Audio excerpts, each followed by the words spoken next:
Hello, everybody. Today I wanted to discuss the topic Wikipedia bias a little bit with you. It has a German angle as well because, as you will see with my example, I think that they pile on Germans with a vehemence that is unparalleled in the American politics. And you can get a glimpse of that already when you visit the Wikipedia entry of the former US ambassador to Germany, Richard Grenell. They say that they don't, the officials in Germany avoid contact with, or avoided contact with Mr. Grenell on the suspicion that he meets right-wing extremist groups or right-wing radical groups, which is ludicrous. He's a homosexual and he probably works with a hell load of Jews. So that's one defamation you can see straight up, and I think it would not have been as extreme if he had not touched the topic German politics at all. For comparison, I have Naomi Seibt that I will introduce to you, and and you can check that out on her channel, and I invite you to do that. She has libertarian conservative views. She is basically Ben Shapiro in German. Unlike Mr. Shapiro, her Wikipedia entry is totally trash, and I'm going to read that out to you. I mean, the English language Wikipedia entry is as trashy as the German one, which tells something. Usually you see that the English newspapers even and also Wikipedia entries are more balanced, are more clean. That doesn't mean they are balanced and they are clean. I just say the tendency is more professional than the German counterpart. But this lady is hated so much by Wikipedia and the left that they also have the typical German sound in the English equivalent of the Wikipedia page. And this gives me the opportunity to talk about anti-German bias at Wikipedia and in the media world in general. What other people are allowed to say is a no-go for Germans, and so forth. We are supposed to kowtow to everything our government says and does, and this is supposedly the lesson from history, from the Nazi dictatorship, that now we have to just follow the Führer of the day. So Naomi Seibt, born 18th of August in 2000, is a German climate change denier. That's how it starts. You will find later in that same entry that she isn't a denier, that she calls herself a realist. That means she actually wants to look at the details. She wants to know the pros and cons of a specific policy or a specific technology and so forth. She's also very talented when it comes to chemistry and physics and natural sciences, and therefore has some questions. So already the first sentence starts with a lie, namely that she is denying climate change as such, which isn't the case. She has just a three-dimensional view of it. Until April 2020, she was employed by the Heartland Institute, an American conservative libertarian public policy think tank that markets her as the anti-Greta, referring to the younger environmental activist from Sweden, Greta Thunberg. She has been a speaker at multiple events organized by conservative think tanks. In a 19 February 2020 interview with Die Weltwoche, that's a Swiss newspaper, Seibt said that she became interested in politics in 2015 when she was 14 years old and began to attend political events with her mother. At that time, she was critical of the Christian Democratic Union, that's Angela Merkel's party, the Union, CDU. Seibt lives in the suburb of Münster in North Rhine-Westphalia. I usually abbreviate that, and many people do, as NRW. Germany, with her sister and their mother, a lawyer who, according to The Guardian, has represented politicians from the far-right Alternative for Germany or Alternative für Deutschland. I have looked into the entry for far right, and it's telling as well, because they don't want to specify what they mean. And of course, we all know this is dog whistling. This is they try to insinuate that somebody is Nazi-like when they are not. And the Wikipedia entry on far right includes anything, including anti-communism, as a cue with which you can label somebody Nazi-like. And Wikipedia, like our elites in general, won't commit to any definition, to any actual definition, because they want to be able to target every citizen indiscriminately. Seibt graduated in September 2017 at 16 years of age from Gymnasium St. Moritz Bischofel, a Catholic high school. Whilst attending that school, she won the first place in physics during a local regional competition of a student's experiment or Jugendforscht, and second place in mathematics. So that's what I said at the beginning. She is good in natural science and mathematics and so forth, and therefore she is a climate realist, because she spent time for probably her schoolwork or whatever she was trying to do, looking into these issues.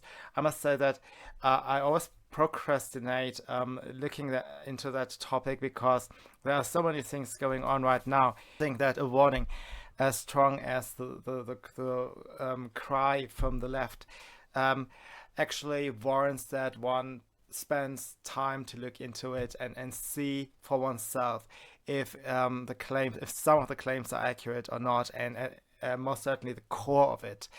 I have not yet come around to do it, but I intend to do it in the long run. There are so many things right now going on. The economy falters. We have a tension in our society.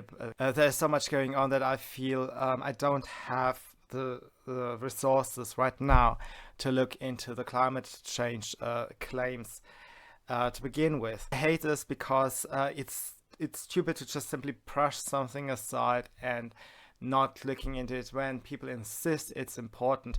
And I hate it because when I try to speak about the dangers of a dictatorship, I'm brushed aside and people just won't care. It's terribly important for me, but they don't care to listen to any of my arguments into the principles that made up the Western system and materialized, I think, best in the US American Constitution and so forth. They won't listen. They won't even hear what ramifications, what rule breaking will have in the long run and so forth, and my concerns. They just don't care. And it's hard to complain about their lack of interest for something that troubles you deeply if you don't care about what they claim, at least they are troubled by. If the entire planet is at risk, yeah, okay, maybe that's worth a look, and maybe I will find some time eventually. But right now I'm happy that Naomi Seibt and others are looking into it and make their arguments. And eventually, I hope I come around to join my voice to that choir. When Seibt was 16, her poem "Sometimes I Keep Silent" on nationalism was published on David Berger's anti-Islamization blog Philosophia Perennis as part of an AFD competition. I have read this poem, and it's not on nationalism.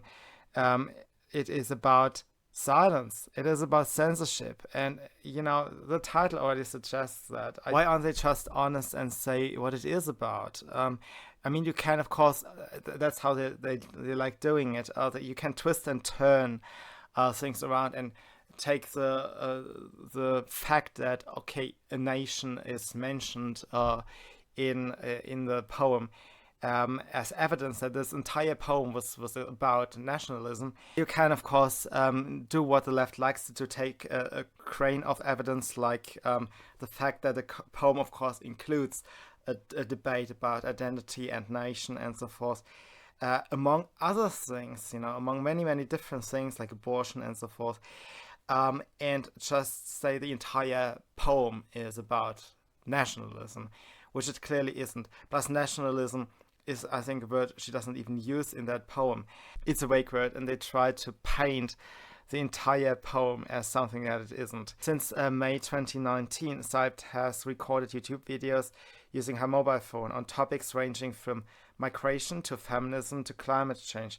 In them, she calls herself a climate realist. Yes, so why don't they start the article with Naomi Seibt, a climate realist, or YouTuber who is a climate realist, or who identifies, who identifies as a climate realist? Why do they have to go and call it a denier. And of course, this is because they wanted to link climate change, realism, whatever you want to call it, skepticism of the current narrative that every technology they say is the perfect one must be accepted as the perfect one. That this kind of attitude must be linked to Holocaust denial. They want to present us as somebody who actively lies about a genocide was similar and morally equivalent to somebody who just can't tell if a car is best fueled with hydrogen or gasoline, or if it should run on batteries, on electro batteries, and so forth. This is the moral equivalent according to these people, and that's why they use the word denier, because it evokes the idea that somebody is denying entire genocides. On the 4th of November 2019, the Süddeutsche Zeitung, one of Germany's largest daily newspapers, spoke of her appearance at the end of the European Institute for Climate and Energy's annual International Climate and Energy Conference held in Munich on the 2nd of November, saying, "They have their own Greta, a climate change denier Greta." In her speech, Seibt said that before she started questioning a lot of things like feminism and cultural socialism, she too was a climate alarmist.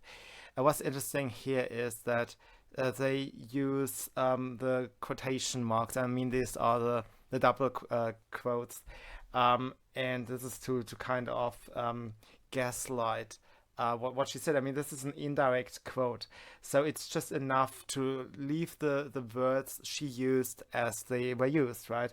And they use these extra quotes to say that the concepts don't even exist, they don't make sense, and you can't even use these words to begin with. I mean, people can disagree, and also on the use of terminology, of course, but if you are quoting somebody, and this is explicitly a quote, you just use the words, the terms that they use. Anyway, it's clear that this is the view of the person you quote. That's why you quote in the first place. You quote to show that this is the person's opinion. You don't have to infer your own opinion.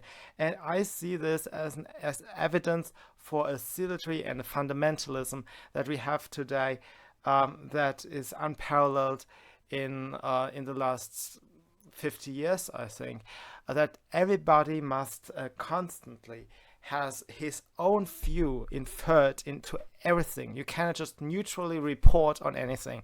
Recently, the New York Times has thrown out their op-ed leader because he was daring to publish an opinion piece by Mr. Cotton, Senator Cotton.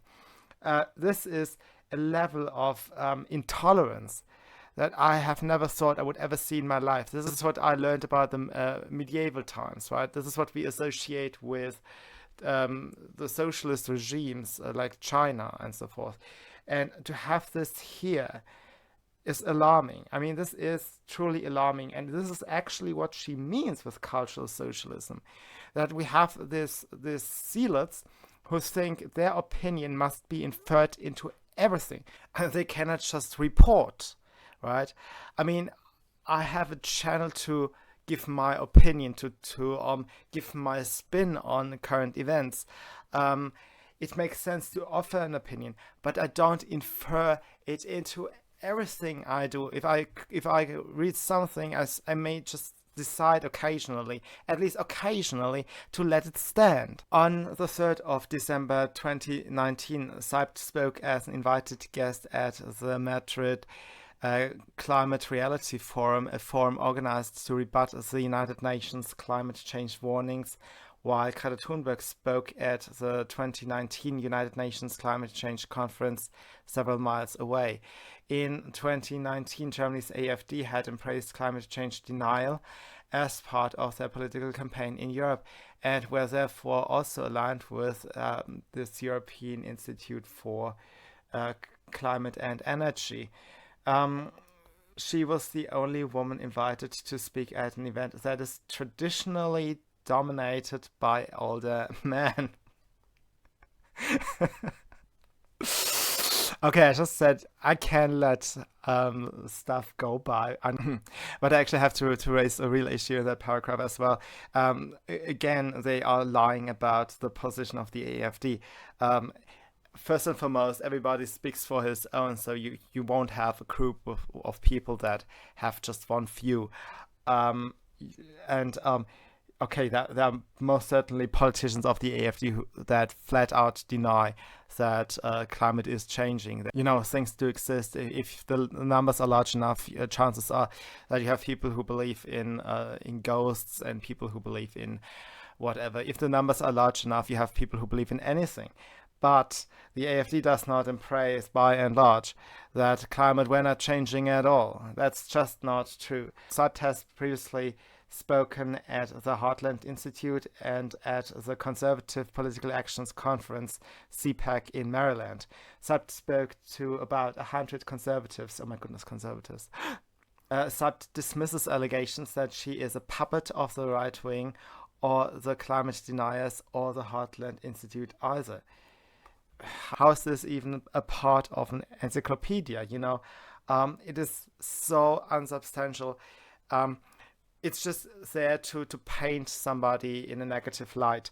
I don't even suggest that it's possible for any text to be neutral, because words have an association. You remember something when you hear a word. Not actively, but your emotional memory does remember something in the context of a word that gives you a good feeling or a bad feeling that rises either low levels of fear or of anger or something else. There's no way you can use perfectly neutral words. I think the issue is very difficult to explain, and a lot of people try to do it, but we are all unable. And it is the gravity of it all. It's just that it's a gradual change. We cannot really say this is a bit biased and this is okayish framing. This is just some opinionized wording and so forth. It's just that the issue begins when it's overwhelming, when it's just too much, when you don't understand what's even the point.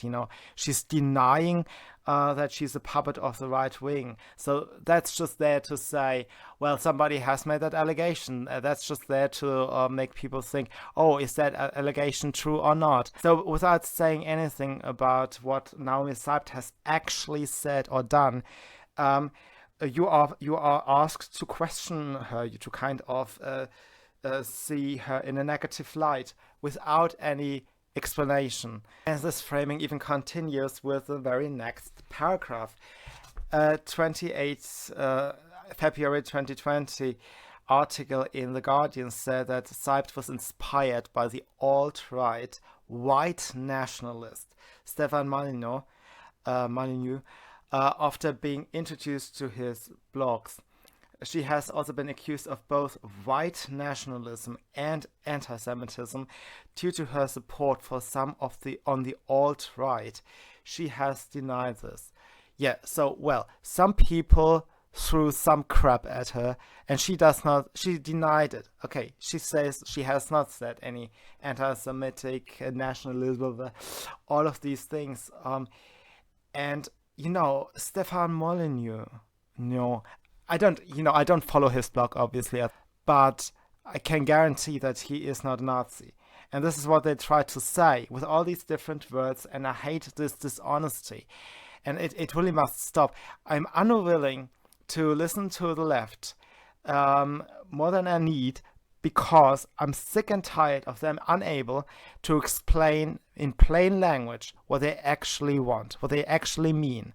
They just work with innuendo all the time, and they have come up now with a million of different words just to mean Nazi. They want to say Nazi. Why not? Why do they just use pictures of Hitler and say populist, right-wing nationalists, supremacists, and so forth? Why using the picture and, some, I don't know, runes or whatever is associated with the Nazis anyway, and throw in ever more new vocabulary, only then to use that vocabulary to tag a third party like Mrs. Seibt or any oppositional person. And stuff like this, of course, causes some self-censorship. I am afraid of talking about certain topics, and I kind of weasel my way around them.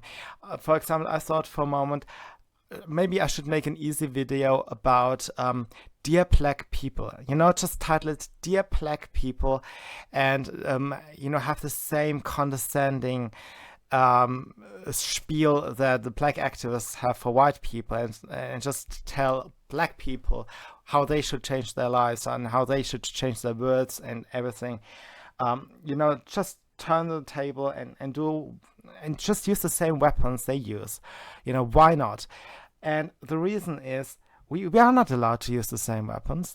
And the reason why I don't do it is that I believe it will stop me from saying more important things in the future, and that my channels and so forth would be attacked for little gain if I use the same weapons they use against us.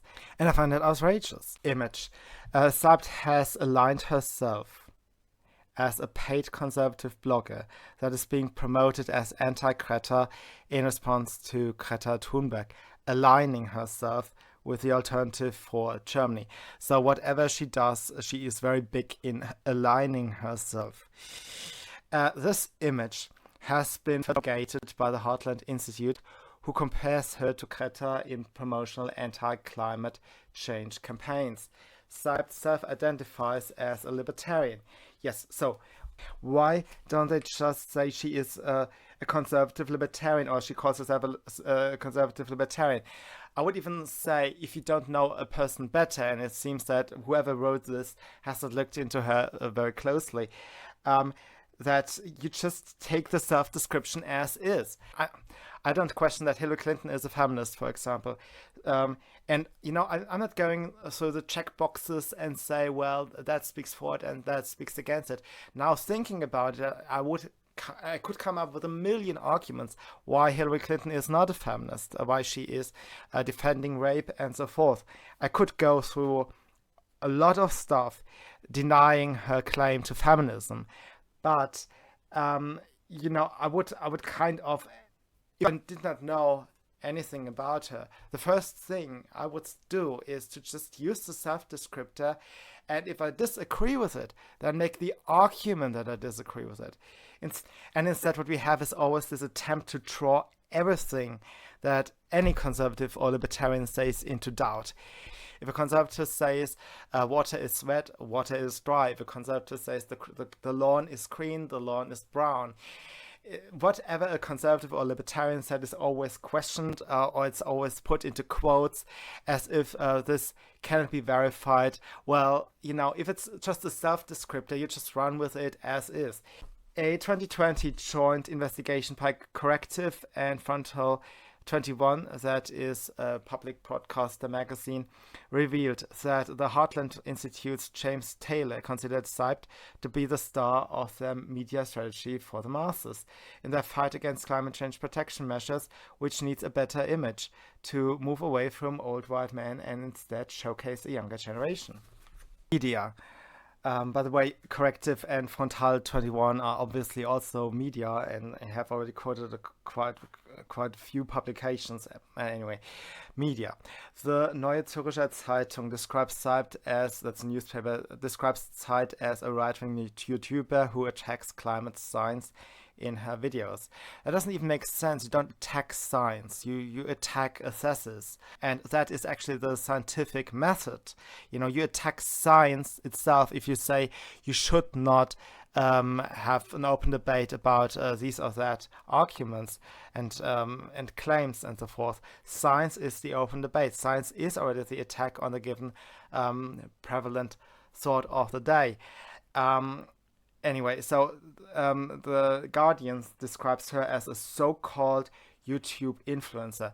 So is it question that she is a YouTuber, or is it question that YouTube videos influence people, or is it question that she is a YouTube influencer, or is it question that she calls herself it? Why all these quotation marks?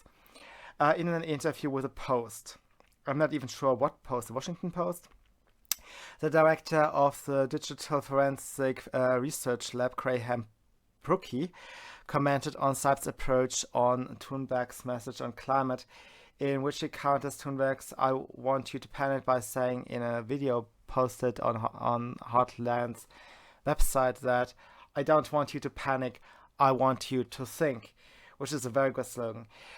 While it is not outright disinformation, it does bear resemblance to a model we use called the 4Ds. While it is not outright disinformation, it does bear resemblance to a model we use called the 4Ds. I no speak English, so sorry if mistake.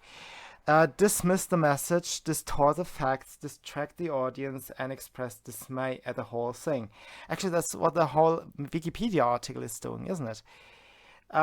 The tactic is intended to create an equivalence in spokespeople and message. In this case, it is a false equivalence between a message based in climate science that went viral organically, that's actually not true, it's astroturfing, and a message based in climate skepticism trying to catch up using paid promotion. Oh my goodness, so what they actually try to do is to claim that Greta Thunberg could have, just gone viral if she had just been a truant, and people only coincidentally cared about a schoolgirl who does not attend a school that doesn't even have attendance. You don't even have to be in the classroom in this particular school. She's not even a truant, and people would care that she is not in the classroom so much that the entire machinery would have come out grassroots wise anyway, and that conservatives are the ones who are getting all the big money. The Digital Forensic Research Lab is an arm of the non-profit Atlantic Council that works to identify and expose disinformation. What I've also noticed with Wikipedia is that they use marketing terms or entire sentences, like in this case, probably from brochures of the people they like. I've even found that in research about economic problems and so forth, that they would sometimes just refer to whatever the Democratic Party has to say about a given initiative, legal initiative, a bill, I also don't think that Atlantic Council is a non-profit in the way that you and I understand it. I don't think that there are charitable people working for no money to improve their environment or their community. I think this is rather a taxpayer-funded group. Atlantic usually means something that's to do with NATO, or at least to people who are in support of the NATO. There can be media types. There's a group called the Atlantic Bridge, for instance. And I would suggest that this is either a taxpayer-funded group, or it is some billionaire-sponsored entity. Well, either way, I don't think this is a charitable group, and that the people working there are toiling away for free. Now let's talk about the German entry. It starts with Naomi Seibt is a German YouTuber that rose to prominence through positioning against the public broadcaster and with denial of the man-made climate change. She describes herself as a climate realist and claims that the influence of human beings on the climate were marginal. That she had graduated at 16 years of age.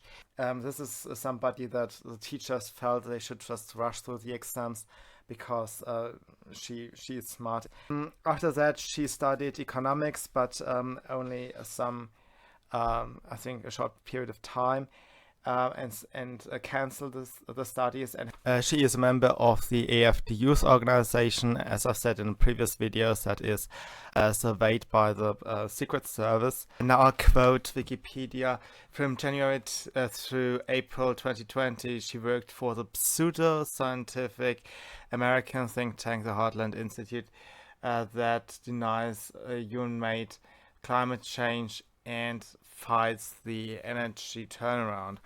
I must explain that energy turnaround is not a word that you use because you are not cultish into Green Party politics, but that is a marketing term, again, taken from a like-minded group and used by Wikipedia for an encyclopedia entry. And we have been accustomed to that word for years, since the late 90s, when the Greens were part of our government officially. They are now, through infiltration, part of our administration. In the 90s, late 90s, and then the early years of the new millennium, they were part of the official cabinet. And since that days, we use energy turnaround for everything the Green Party wants with regards to energy and use of energy, like electric cars, like solar panels, windmills, and so forth. YouTube, according to the Wikipedia entry, she agitates against the public broadcaster, abortion, and the human trafficking, migration rescue efforts in the Mediterranean, however you want to call it. Seenotrettung, that means sea rescue, sea emergency rescue mission, or something like this. And she is agitating against it, according to Wikipedia. And in the brackets, after the public broadcasters, they let us know that she calls the public broadcasters state media.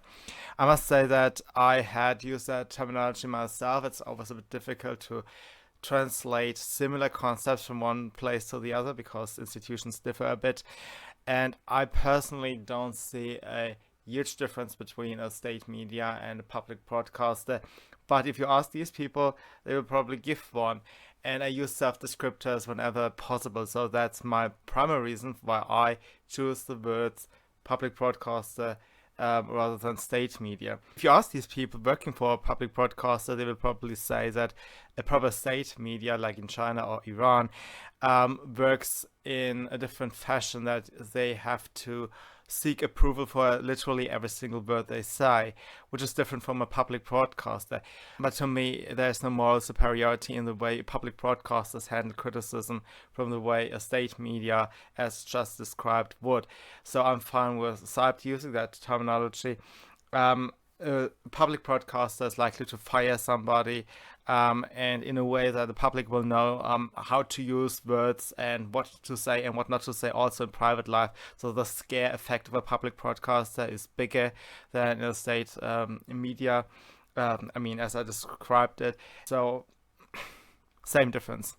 According to investigative platform Correctiv, Seibt was supported by David Berger, a blogger behind the right-wing blog Philosophia Perennis, allowing her to publish a text about nationalism. I assume that it's the same text in the English version of the Wikipedia entry, and it's not on nationalism at all. Furthermore, the same paragraph goes into detail of how Brittany Pettibone dared to interview her, and how she is linked to Stefan Malju, who in this version is called New Right and Nationalist Alt-Right, So the same difference from the English version. The next paragraph is interesting again because it speaks of a research from Correctiv, and Correctiv is actually the German equivalent of Snopes. I have made an entire video about Correctiv, which you will find in the description box, but actually a new one would be due, because new things about Correctiv have emerged. They are not just one group, they are actually two separate entities. There is a commercial company, Correctiv, that is working for Facebook. That's officially working for Facebook and therefore receiving money from them. And then there's a charity, Correctiv, and in that name of the charity, the commercial Correctiv gets the funds from Facebook. They say the research is done by the charity, but of course it would be impossible for a charity to receive the commercial revenues from Facebook. Likewise, it is impossible for the commercial entity to receive donations. So there is obvious corruption going on. There's also credits given from one entity to the other. And it actually wants an entire video. If there were not so many things going on right now, I would probably talk about it in more detail. But also the boards of this group is filled with former ZDF public broadcaster types, and it is very suspicious. Also, they seem to play tit for tat with the corporate media and also the public broadcasters right now, as they receive the donations from these groups, doing research that they can use, the commercial corporate media can then use. It is fairly obvious that they are illegal, but there has not been yet a court decision on that. However, it's outstanding. People are going after them, and they should, and I hope the police will ultimately do something about corrective. To cut a long story short, I want to show you how Wikipedia is piling on everybody who dares to speak about German politics. But of course, they are far more biased and are far more brazen when there is a language barrier. It's also true for the media. The anti-Trump articles are far more rude than they are in the English-speaking world, and that does mean something, I understand, but they are more rude, believe me. And it also shows to me that Silicon Valley, and it's not just Wikipedia, we all know Google is even more extreme, likewise Facebook and so forth. They are usually supporting any elites, no matter where they are, and in most cases they are absolutely criminal elites. They are probably supporting Putin. They are probably supporting a hell lot of dictators in Africa, in Asia, in Latin America. And I don't even think they have a real commercial interest in that. This is because these people are truly indoctrinated. They have all these workshops. I mean, it's famously known now, thanks to James Damore, that teach them that all cultures are equal, that all the elites are nice, and so forth. And if somebody shows up in a nice suit and talks like a preppy upper class Oxford graduate, maybe he went to Harvard, maybe he went to Yale, then they are given a pass. Then it's racist to say something against these people. And what is, of course, ignored by these freaks is that those preppy people from Africa, Latin America, and so forth, they are suppressing people of the same race, the same culture as they themselves, right? They are not good people, no matter how nice they are to you. I think this is just an example, and I have more of a voice than many people in different countries, how Silicon Valley sides with all the wrong people.